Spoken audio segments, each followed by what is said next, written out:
નવનાથ ભક્તિ રસામૃત અધ્યાય 21 સ્ત્રીયા રાજમાંથી મત્સ્યેન્દ્રનાથનું પરિગમન. હે પ્રકાશ સ્વરૂપ પરમેશ્વર, આપ સર્વજ્ઞ છો. કૃપા કરીને અમને ઉત્તમ માર્ગે જવાને માટે સત્ય જ્ઞાન આપો. અમારા પાપ કર્મોને દૂર કરો.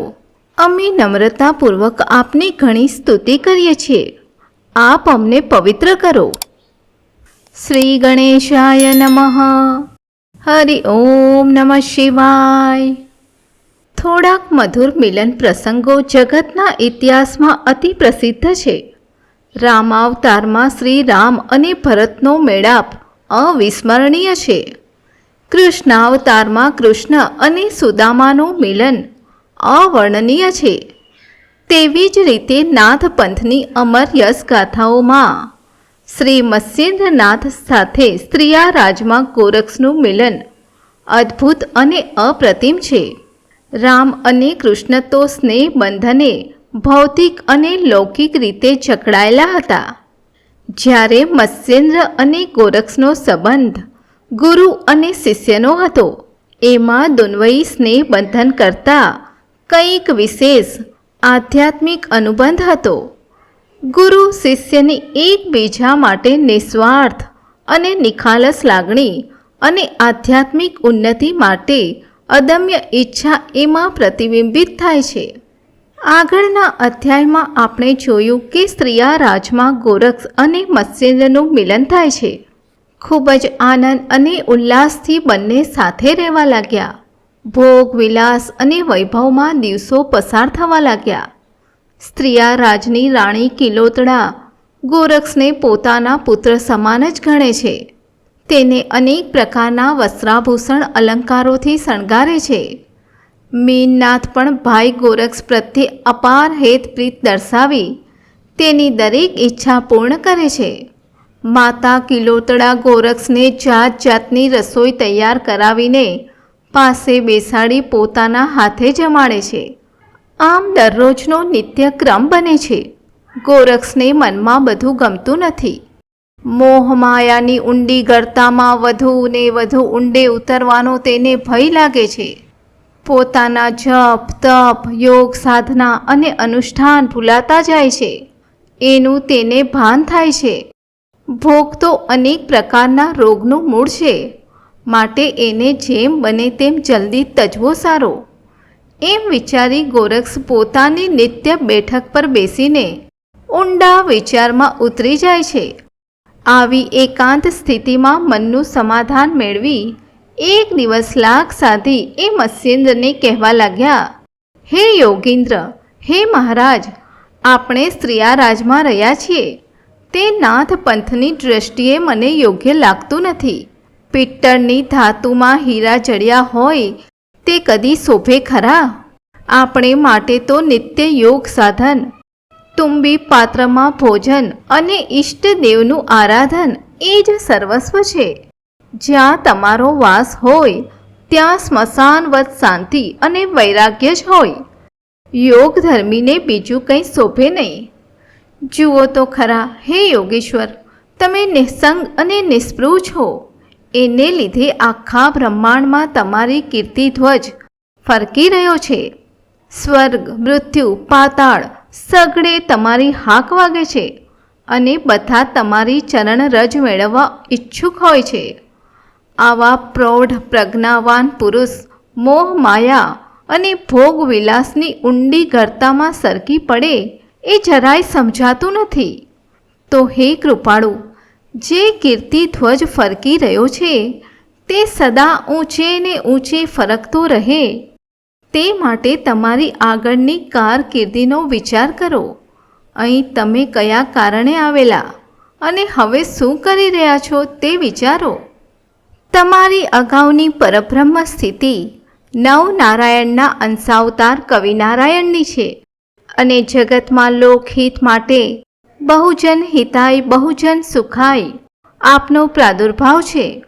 આપણે જપ તપ આચરણથી લોકોને સન્માર્ગે લાવવા માટે મંથન કર્યું છે. હવે આપણે જો ધર્માચરણ છોડીને વૈભવ વિલાસમાં રાજ્યે તો જગત શું કહેશે? જો સૂર્યને અંધકાર ગ્રસી જાય તો કિરણ કોને ફરિયાદ કરે? જો ચંદ્રમા તેજવિહીન હોય તો તારા પણ ફિક્કા જ રહેવાના. એવી રીતે તમારા વિપરીત આચરણથી લોકો પણ એમ જ વર્તવાના. તમે તો અવતાર દીક્ષા લીધી છે, માટે હવે સાવધાન થઈ જાઓ. આ ભોગ વિલાસ અને વૈભવને શરીર પરના તલ અથવા મસાની જેમ દૂર કરો. કળીકાળની અસરને નિર્ભયપણે ખંખેરી નાખો અને ફરી પાછા જગત વંદનીય બની રહો. માટે હે મહારાજ, મારી વાત માનો અને આ બધા વૈભવ વિલાસ તજીને નિસંગપણે સંસાર સાગરને તરી જાઓ. ક્ષણિક સુખના આવેગ અને મોહ માયાયુક્ત આવેશથી ઉપર ઉઠીને જ્ઞાનામૃતની શોધમાં લાગી જઈએ. ચલો ગુરુદેવ, વિષય સુખમાંથી ચિત્ત ખેંચીને શાશ્વત અને નિરંતર સુખ પ્રતિ આગળ વધો. વિવિધ યુક્તિ પ્રયુક્તિ ભરી વાણીથી ગોરક્ષે મત્સ્યેન્દ્રનાથને પૂર્ણ સંતોષ આપ્યો. એમને વિષય ભ્રાંતિનું ભાન થયું અને ચિત્તમાં વિરક્તતા ઉદય પામી. ગોરક્ષ પ્રત્યે અત્યંત ભાવપૂર્ણ દ્રષ્ટિએ જોતા મત્સ્યેન્દ્ર બોલ્યા, હે વત્સ, તે જે કહ્યું તે યથાર્થ છે. મારી બુદ્ધિ ભ્રષ્ટ થઈ હોવાથી મને કંઈ સમજાતું ન હતું, પણ હવે મને સમજાયું છે. આપણે આપણા દેશમાં પાછા ફરીએ. એમ કહીને ગોરક્ષના હાથમાં હાથ મૂકીને વચન આપ્યું. ગંગાજળ નિર્મળ હોવા છતાં જમીનના સંસર્ગથી મેલું બને છે, તેમ સંગતિ દોષથી ગુરુદેવની આ દશા થઈ છે. તે ગોરક્ષ સમજતા હતા. ગુરુદેવના વચનથી એને પણ સંતોષ થયો. પછી ગુરુ અને શિષ્ય બંને ત્યાંથી ઉઠીને રસોઈ ઘરમાં ગયા. ત્યાં નિરાંતે ભોજન કરીને પછી બંને પોતપોતાના સ્થાને સૂવા માટે ગયા. મત્સ્યેન્દ્રનાથ કિલોતડાના મહેલમાં શયન માટે આવ્યા અને કિલોતડાને ગોરક્ષ સાથે થયેલી વાતચીત વિગતવાર ગઈ. હે ચંદ્રમુખી, ગોરક્ષ મને અહીંથી લઈ જવા માટે આવ્યો છે. મારે હવે જવું જ પડશે, પણ તારી માયા અને મમતા છોડતા પ્રાણ રૂંધાય છે, પણ બીજો કોઈ ઉપાય નથી. રાણી કિલોતડાએ પૂછ્યું, પણ તમારી ઈચ્છા વિરુદ્ધ તમને કેવી રીતે લઈ જઈ શકે? મત્સ્યેન્દ્રનાથે કહ્યું કે પણ શું કરું? ગોરક્ષે મને વચનથી બાંધ્યો છે. યોગ સાધના અને વિરક્તપણાની વાત કરીને મારામાં વૈરાગ્યનો ભાવ ઉત્પન્ન કર્યો. મને એની વાતથી સંતોષ થયો, એટલે મેં એને વચન આપ્યું. પણ હવે શું ઉપાય? એક તરફ તારી માયા, મમતા અને વિનય વિવેકથી દિલ ખેંચાય છે, અને બીજી તરફ ગોરક્ષની વાતથી મન ભરમાય છે. હવે કંઈ સમજાતું નથી, કંઈ ઉપાય સૂઝતો નથી. હવે તો હે રાણી, તું કંઈ યુક્તિ પ્રયુક્તિ અજમાવ અને તેને તારી મોહ માયામાં બાંધીને અહીં જ રહી જાય એવું કંઈક કર.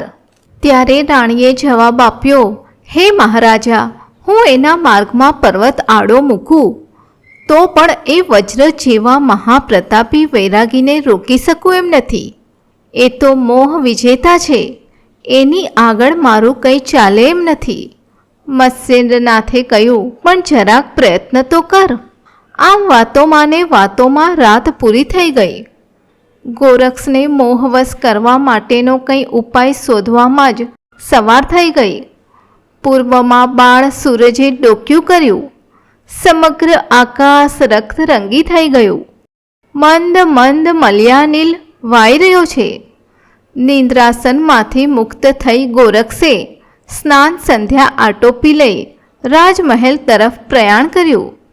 સવારના સુરખી ભર્યા વાતાવરણમાં પૂર્વાકાશની શોભા જોતી રાજમાતા કિલોતડા છજ્જામાં ઊભી હતી.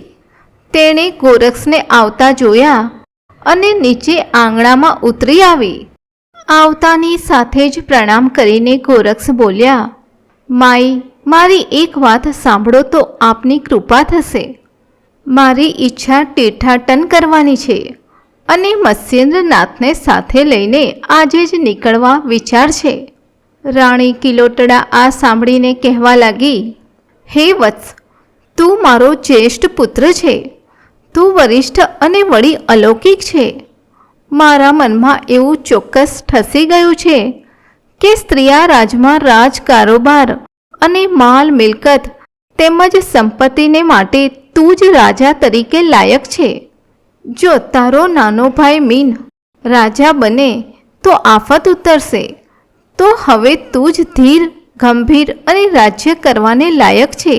આ સકળ કારોબાર તું જ સંભાળી લે અને રાજ સદનમાં જ નિવાસ કર. મત્સ્યેન્દ્રનાથ પણ હવે વૃદ્ધ થયા છે, તેમજ મારું શરીર પણ સારું રહેતું નથી. અમારી વૃદ્ધાવસ્થામાં તારા વિના અમારી સંભાળ કોણ રાખશે? અને નાના ભાઈની સાર સંભાળ પણ કોણ રાખશે? ભાઈ, તું જો જાય તો અમારી શું દશા થાય? અમારા મનની મહેચ્છાઓ મનમાં જ ધરબી રાખવી પડે.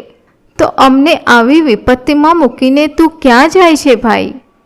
રાણી કિલોટડાએ ગોઠવીને શબ્દજાળ બિછાવી ખરી, પણ ગોરક્ષ પર એની કંઈ જ અસર થઈ નહીં. તેણે તરત જ જવાબ આપ્યો, હે માતા, તમારી વાત સાચી છે, પણ રાજકાજ, ભોગ વિલાસ અને સુખ વૈભવના પ્રલોભન મને આકર્ષી શકે એમ નથી. અમારું આધ્યાત્મિક રાજ્ય તો ત્રિલોકમાં વ્યાપ્ત છે. તેની આગળ તમારું સ્ત્રીયા રાજ્ય તુચ્છ છે. તમારા હીરા, મોતી અને રત્નના ભંડાર કરતાં મારી યોગ સાધના અને જપ તપનો ભંડાર અખૂટ અને અખંડ છે. માટે મારે કંઈની જરૂર નથી. તમે સુખથી સ્વસ્થ રહીને તમારા રાજ અને સંપત્તિ ભોગવો. મારે તો તીર્થાટને જવું છે. અમને રજા આપો. કિલોતડાએ ગોરક્ષના વચનો સાંભળ્યા. તેને લાગ્યું કે આ બાળક મહાચતુર અને ચાલાક છે. એ કોઈ રીતે માનશે નહીં. એટલે એણે નવીન યુક્તિ વિચારીને કહ્યું, ભલે ભાઈ, તારે તીર્થયાત્રાએ જવું હોય તો જજે, પણ મારી એક વાત માન્ય રાખ. હજી તો તારી સાથે સુખેથી રહ્યા નથી, આનંદથી બેઠા નથી, તો તું અમારી સાથે 1 વર્ષ રહી જા. ત્યારે ગોરક્ષે જવાબ આપ્યો, માં, 6 માસ તો હું અહીં રહ્યો છું. હવે તમે રડો કકડો તો પણ હું રહી શકું નહીં. મારે તીર્થયાત્રાએ જવું છે. કિલોતડા ફરીથી બોલી, ભાઈ, 6 માસ રહ્યો છે તો હવે બાકીના 6 માસ માટે ઉતાવળો શું થાય છે? રહી જા ભાઈ, રહી જા. પછી ચોક્કસ હું ગમે તેમ કરીને મત્સ્યેન્દ્રનાથને પણ તારી સાથે તીર્થાટને મોકલીશ. મોટો સમારંભ ગોઠવીને વિદાય આપીશ. કિલોટડાનું મધુર સંભાષણ સાંભળીને વિવેકી અને વડીલો પ્રત્યે આદર રાખનાર જ્ઞાની ગોરક્ષે મનમાં વિચાર્યું, 6 માસ તો જોતમાં નીકળી જશે. પછી કહ્યું, ભલે માઈ, 6 માસ હું રહું ખરો, પણ જવાનો કોઈ ચોક્કસ દિવસ નક્કી કરો. તે દિવસ વીત્યા પછી ભલે પૃથ્વી ઉપર તળે થઈ જાય અને તમે કોટી ઉપાય કરો, પણ હું રોકાઈશ નહીં. તો હવે કયો દિવસ નક્કી છે તે કહો. કિલોટડાને લાગ્યું કે હવે તો દિવસ નક્કી કર્યા વિના છૂટકો નથી, નહીં તો આજે જ ચાલ્યો જશે. એણે વિચાર કરીને ગોરક્ષને કહ્યું, ચૈત્ર સુદ એકમ નૂતન વર્ષના શુભ દિને હું તમને રજા આપીશ. બેસતા વર્ષના પવિત્ર દિવસનો શુભ મુહૂર્ત છે. હવે કોઈને કંઈ પૂછવાની જરૂર નથી. તે દિવસે તમારું પ્રયાણ નક્કી. બેસતા વર્ષના શુભ દિને ભોજન કરીને નીકળી જજો. રાણી મેનાકિનીએ પોતાનો નિશ્ચય સ્પષ્ટ જણાવી ગોરક્ષને આશ્વાસન આપ્યું. ગોરક્ષ રાજી થઈને થોડા દિવસ ત્યાં જ રોકાઈ ગયા. સમયની ધારા અસ્ખલિત વહેતી રહી. મેનાકિની અત્યંત પ્રેમ ભાવે ગોરક્ષની સાર સંભાળ રાખવા લાગી. એને કોઈ વાતનું ઓછું ન આવે એની જાતે દેખરેખ રાખવા લાગી. ભોજન સમયે પણ જાતે હાજર રહીને પાસે બેસીને પોતાના હાથે જમાડે છે. એના મનમાં એક વિચાર ઘુમરાઈ રહ્યો છે, પણ ગોરક્ષને કહેવાની તક શોધી રહી છે. એક દિવસ ગોરક્ષને અત્યંત પ્રેમથી પાસે બેસાડી માથે મોઢે હાથ ફેરવતા રાણીએ કહ્યું, હે વત્સ, દિવસો વીતી રહ્યા છે. તારા જવાની વેળા નજીક આવી રહી છે, પણ મારા મનમાં એક મહેચ્છા રમી રહી છે. તને થશે કે એવી શું મહેચ્છા છે? પણ દરેક માતાની જેમ મને પણ થાય છે કે મારી પણ એક વહુ હોય, તારા લગ્ન કરીને રૂપે ગુણે સંપૂર્ણ એક કન્યા ઘરમાં લાવું કે જે અમારી સેવા ચાકરી કરે. તમે તીર્થાટન કરીને સુખરૂપે પાછા રાજકાજ સંભાળો, ત્યાં સુધી અમારી સાર સંભાળ રાખે. 6 માસ તો હમણાં વીતી જશે, માટે મારી વાત માન, જેથી મારા આત્માને સંતોષ થાય. તું કહે તે પ્રમાણે વિધિપૂર્વક તારા લગ્ન કરશું. મારી આટલી મનોકામના પૂર્ણ કર. મૈનાકિનીના આવા વચનો સાંભળીને ગોરક્ષે કહ્યું, ગુરુ કૃપાથી મારે 2 પત્નીઓ છે. તમને થશે કે એ વળી કોણ? એ છે મારી 2 કર્ણમુદ્રિકા. એ મોટી નિત્ય સંગી અને સહધર્મચારિણી છે, કારણ કે મારી અચળ ગુરુભક્તિમાં એ નિત્ય સહાયક છે. એને છોડીને બીજી કોઈ સાથે હું વ્યભિચાર આચરી ન શકું. એ મારે માટે યોગ્ય પણ નથી. ગોરક્ષનાથના આવા વેણ સાંભળીને કિલોતડા સ્તબ્ધ થઈ ગઈ. મનમાં થયું, આને કદી વિષય વાસનાથી ભેળવી શકાય એમ નથી. છતાં ફરી પાછી એક સોગટી ફેંકી જોઈ. થોડા દિવસ વીત્યા પછી એક સુંદર અને ચતુર દાસીને ગોરક્ષની સેવામાં મોકલી આપી. કોઈ પણ પ્રકારે ગોરક્ષને ભેળવવા માટે તેને સૂચના આપી હતી. રાત્રિનું ભોજન પત્યા બાદ તે દાસી હાથમાં સોગટાબાજીના સરંજામ લઈને ગોરક્ષના નિવાસસ્થાને પહોંચી અને કહેવા લાગી, હે ગોરક્ષનંદન, હું સોગટાબાજી સાથે ઘડીભર રમવાની ઈચ્છાથી અહીં આવી છું. મને સાથ આપશો ને? ત્યારે ગોરક્ષે કહ્યું, જરૂર રમીશું, ભલે પધારો. પછી તે દાસીએ સોગટાબાજી બિછાવીને પાસે બેસતા આંખ મીચીને ઈશારો કર્યો અને બાજી શરૂ કરી. પછી જેમ રમત આગળ વધી તેમ અશ્લીલ હાવભાવ અને ચેનચાળા ચાલુ કર્યા. માથેથી ઓઢણી જાણી જોઈને સરકાવી મૂકી. વક્ષસ્થળ દેખાય તે રીતે ખુલ્લા કર્યા. ગોરક્ષ તો બધાથી તદ્દન નિર્લેપ રહીને રમ્યા કરે છે. ગોરક્ષને ચૂપ અને શાંત જોઈને દાસીએ જાંઘ પરનું વસ્ત્ર ખસેડી નાખ્યું. છતાં વિરક્ત ગોરક્ષનંદન પર વાસનાની કોઈ જ અસર વર્તાતી નથી. દાસીએ નેત્ર કટાક્ષ અને વ્યંગ બાણોથી ગોરક્ષને જીતવા પ્રયત્ન કર્યા, પણ વ્યર્થ. ગોરક્ષનું ચિત્ત જરાય મળ્યું નહીં. દાસી ખરેખર કંટાળી ગઈ. તેનું મોઢું પડી ગયું અને તેણે ત્યાંથી ચાલતી પકડી. કિલોતડા પાસે આવીને વિસ્તારીને બધી વાત કહી સંભળાવી. કિલોતડાએ વળી બીજો દાવ અજમાવ્યો. ભલતું બહાનું કાઢીને એક દિવસ ગોરક્ષ સામે ઝવેરાતનો ભંડાર ખુલ્લો કર્યો અને કહ્યું, હે વત્સ, આ બધું તારું જ છે. યાવદ ચંદ્ર દીવા કરો, તું એ વાપરી શકશે, માટે આ સ્વીકારી લે. ત્યારે ગોરક્ષે જવાબ આપ્યો, હે માતાજી, તમારું રત્ન ભંડાર મારે મન પથરાની ખાણ બરોબર છે. જ્યારે મારો યોગ ભંડાર, જપ તપનો ખજાનો અણમોલ છે, એના પર મારી પ્રભુની સત્તા છે. ગોરક્ષનો જવાબ સાંભળીને કિલોતડા ખૂબ નિરાશ થઈ ગઈ. મોતીને કાજળમાં ડુબાડી રાખો તોય તેની સફેદાઈ જતી નથી.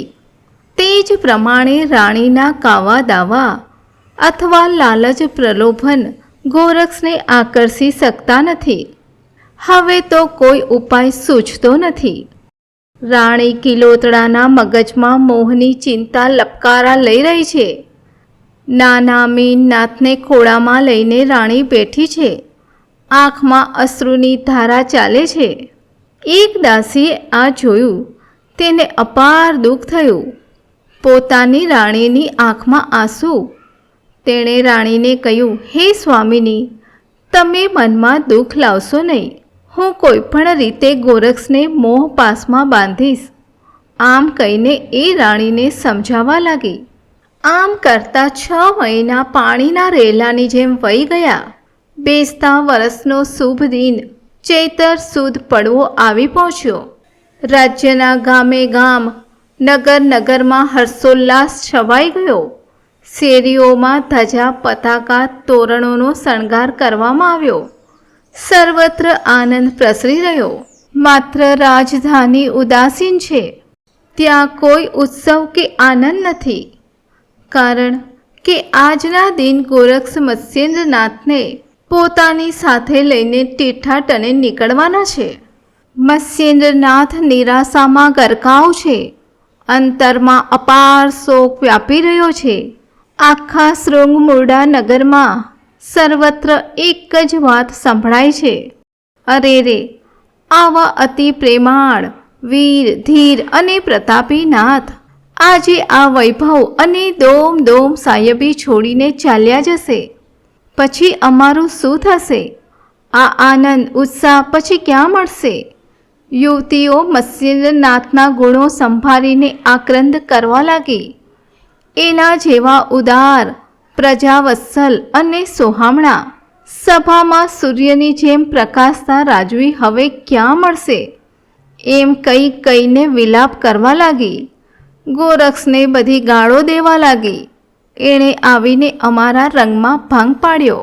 ચોરની જેમ ગામમાં પેસીને ગોરક્ષ સાહુકારની જેમ મત્સ્યેન્દ્રને બળાત્કારે લઈ જાય છે એમ બધાને લાગ્યું. ગામની યુવતીઓ અને પ્રૌઢાઓ નગરની શેરીઓમાં કલ્પાંત કરતી આળોટવા લાગી.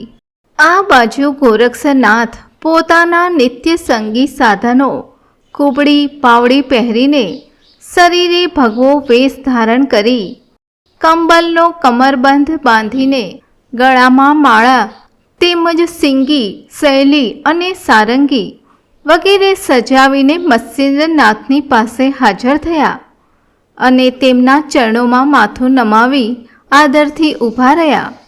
મત્સ્યેન્દ્ર સ્થિર અને નિઃશબ્દ જોઈ રહ્યા. ગોરક્ષે ગુરુદેવની વ્યગ્રતા અને વ્યાકુળતા જોઈને કહ્યું, હે સ્વામી મહારાજ, સમય થઈ ગયો છે, માટે પ્રયાણ માટે ઉતાવળ કરીને ઉઠો.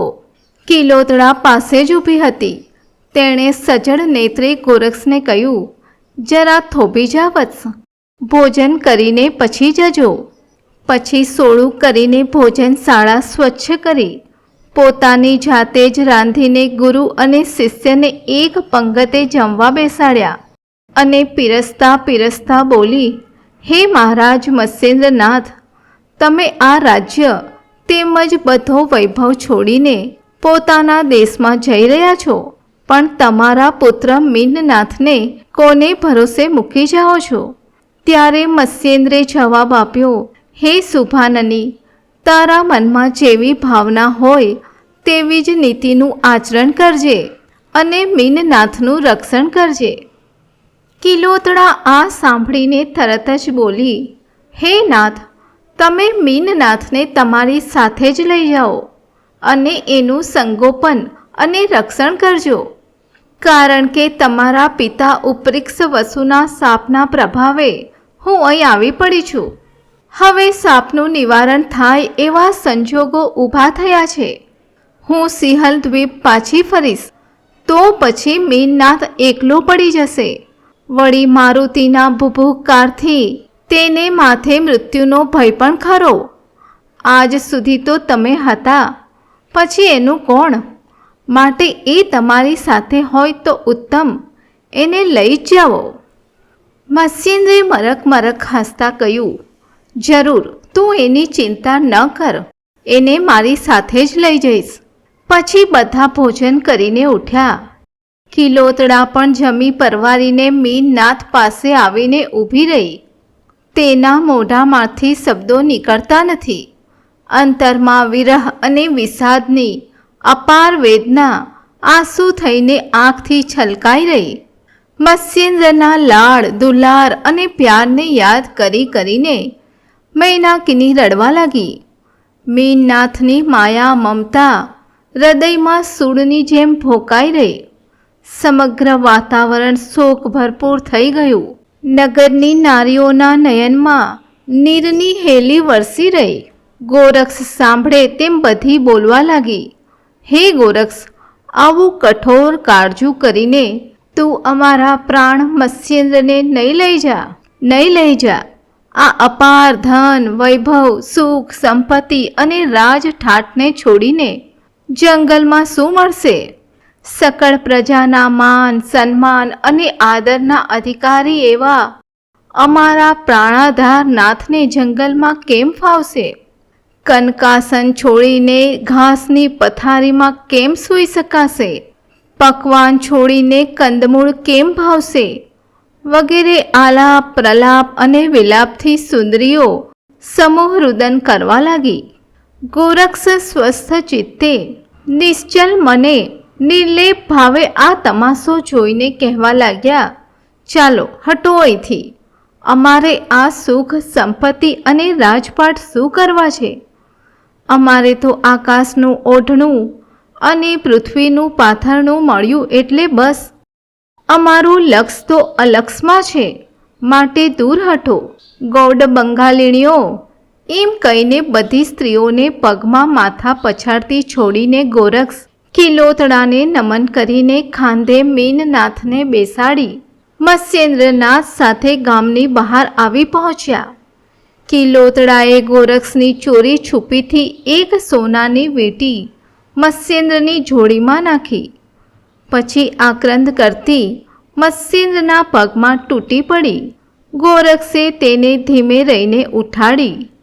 રાણીએ ગોરક્ષના ગળામાં હાથ નાખીને મત્સ્યેન્દ્ર અને મીનનાથની સોંપણી કરીને કહ્યું, હે વત્સ, બે જણાની તું બરાબર સંભાળ રાખજે. મત્સ્યેન્દ્ર અશક્ત છે, એને બાળકની જેમ વારંવાર ભૂખ લાગે છે, અને મીનનાથ તો નાનો બાળક છે. એ બંનેની ખાવા, પીવા અને રહેવા કરવામાં બરાબર કાળજી રાખજે. તારા ભરોસે બંનેને સોંપ્યા છે. આમ કહીને જોર જોરથી વિલાપ કરવા લાગી. ગોરક્ષને થયું કે હવે અહીં જાજી વાર રોકાવામાં મજા નથી. તરત જ ગુરુ મત્સ્યેન્દ્રનો હાથ પકડી મીનનાથને ખભે બેસાડી ચાલી નીકળ્યા. દૂર પર્વતની આડમાં ત્રણેય દેખાતા બંધ થયા ત્યાં સુધી કિલોતડા સજળ નઈને ત્યાં થોભી રહી. કિલોતડાના વિલાપથી વનમાં પશુ, પંખી અને પ્રાણીઓ પણ શોકાતુર થઈ ગયા. રાણીએ જમીન પર માથું પછાડી ગાયની જેમ ભાંભરતા રુદન શરૂ કર્યું. ગોરક્ષ પ્રત્યે તિરસ્કાર અને ધિક્કાર વરસાવી રહી. કિલોતડાની આવી દુઃખદ પરિસ્થિતિની ઉપરીચર વસુને ખબર પડી. તે તરત જ વિમાનમાં બેસીને કિલોતડા પાસે આવી પહોંચ્યા અને તેનો હાથ પકડીને કહેવા લાગ્યા, અરે રે, આ તું શું કરી રહી છે? તું તો સ્વર્ગની સુંદરી છે. પૃથ્વી પર સાપને લીધે આવી પડી. હવે સાપનું નિવારણ અહીં જ કરીને પાછું સ્વસ્થાને જવાનું છે. તેમાં આટલું બધું દુઃખ શાને માટે? ચાલ, ઉઠ, મારી સાથે ચાલ. આમ કહીને તેને માથે હાથ ફેરવી તેને સાંત્વન આપ્યું.